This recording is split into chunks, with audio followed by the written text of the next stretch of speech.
Pakistanın Pəncəb əyalətinin pavilyonunun açılış mərasimi olub. Pavilyon barədə ətraflı məlumat almaq üçün Urban Expo mərkəzinə bağlanırıq. Rəqsan İbrahimzadə sərgidə yanaşıb. Bu saatədək hansı sessiyalar keçirilib, hansı mövzular diqqət mərkəzinə saxlanılıb? Bu barədə ətraflı danışacaq. Salam Rəqsanə, söz səndə.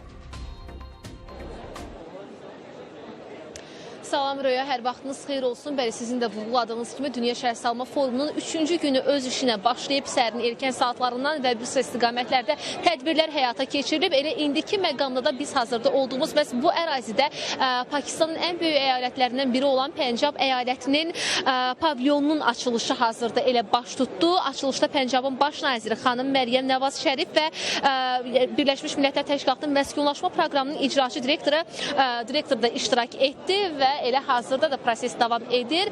Dediyimiz kimi, yəni insanlar elə hazırda yeni açılışı olan, az əvvəl açılışı olan Pakistanın ən böyük əyalətinin, Pəncəb əyalətinin pavilyonundadır və təbii ki, burada elə Pəncəbin şəhərsalma arxitekturası ilə bağlı burada stendlər təqdim olunur. Elə az əvvəl açılışı olduğu üçün burada da insan sıxlığını biz müşahidə edə bilirik. Ümumiyyətlə, Dünya Şəhərsalma Forumunun bugün 3-cü günündə nələr müzakirə edildi, hansı iclaslar, tədbirlər keçirildi. Bununla bağlı da informasiyaları diqqətinizə çatdıracağıq.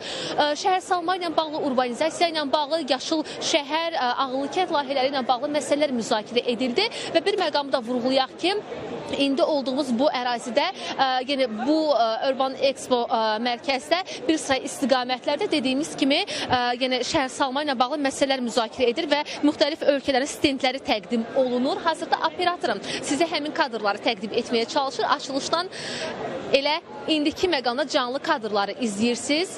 Pəncəb əyalətinin pavilyonunun açılışı da hazırda.